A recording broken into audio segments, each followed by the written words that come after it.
Hi, everybody. This is Paige, one of the consumer technology specialists here at MCPL, and I am going to present a very short introduction today. This is one of many of these little very short or pretty short introductions to various technology, and today we're going to be talking about the iOS home screen. iOS is the operating software for Apple devices, primarily on the iPhones and the iPads. And today I am working from an iPad. So I just kind of wanted to let you guys see what I'm working with. So I'm going to go ahead and close out so you can see this is my home screen.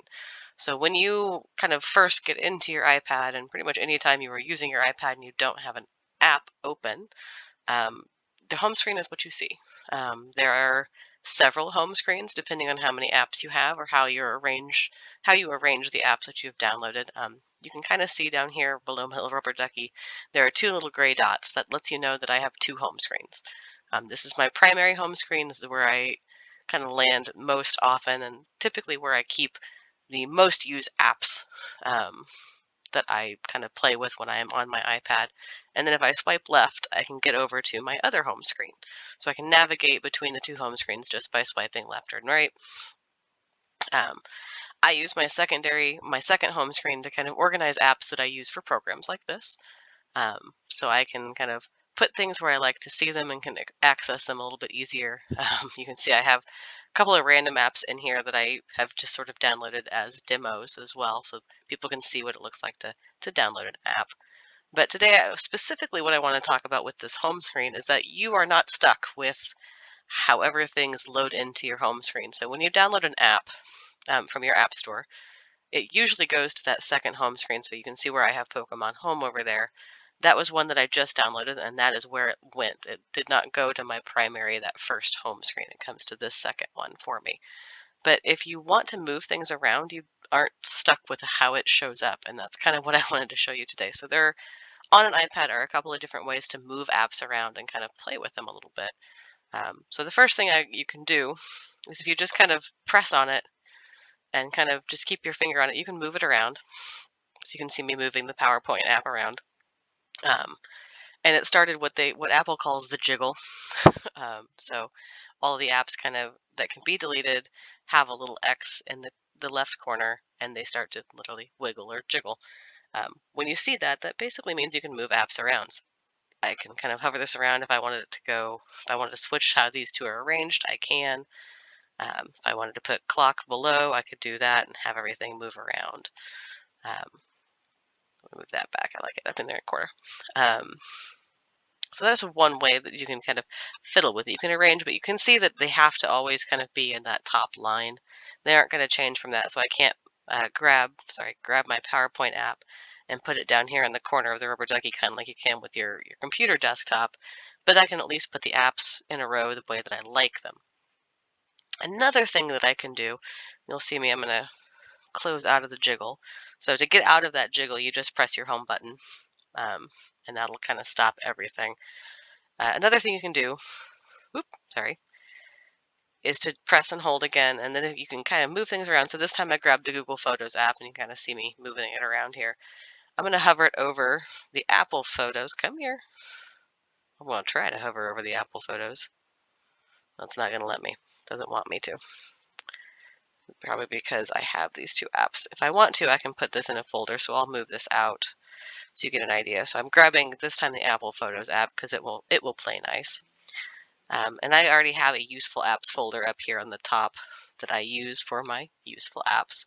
So if I hover over that folder, it actually opens it up and lets me know, okay, I can add stuff to it. So I can just drop this right in here. And maybe I've decided that, I don't ever use the contacts, so I can take that right back out and move it into my home screen. Just kind of a fun example of what you can do. Usually when the apps are playing nice, you can just hover one over the other and start to create a folder. So you can see I did that. So now I have a productivity folder.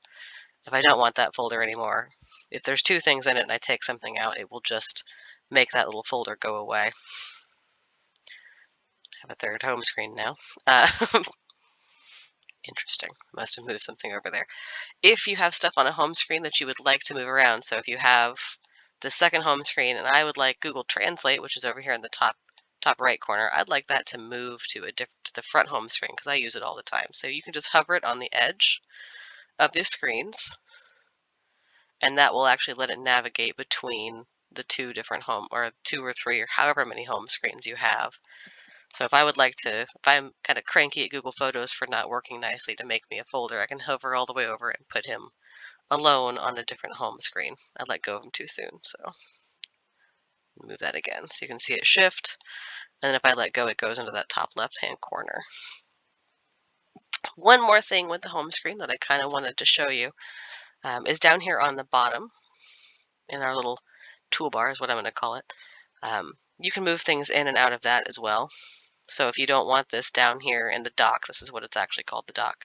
I can move stuff out of that and into it. So if I wanted Google Photos to be down in the dock, I could move it down there as well. And then it will just permanently be there.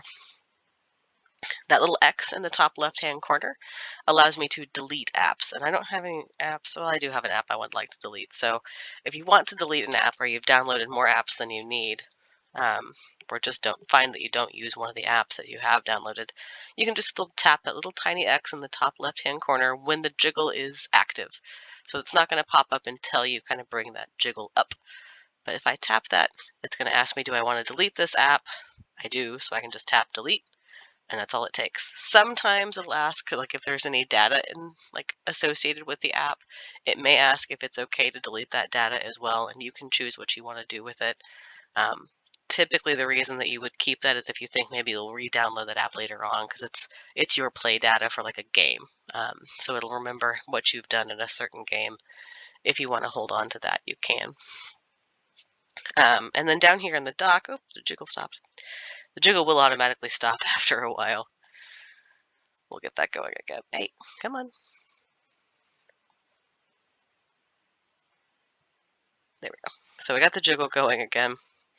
Down here on the dock on the right-hand side, you can see that there are three things. I've got the PowerPoint app, the App Store, and my Settings app, and they all have a minus next to them in that top right-hand corner instead of an X. That is because this side of the dock is actually my recently used apps. So they are things that I have recently looked at or used, and if I tap that minus, it just clears them off, but it doesn't delete the app. It just clears them out of that recently used, and then my dock gets to shrink back down again. If you don't have a home button, or if you are not sure where your home button is or don't want to use it, in this very top right-hand corner of my screen, there's a done option. If I tap that, that will also turn off the jiggle. So kind of a fun little thing. Just wanted you guys to see that you can, in fact, kind of play with your home screens on an iPad and organize them in a way that you would like to have them be seen. So you can have a little bit more creativity with it and a little bit more you if you want to.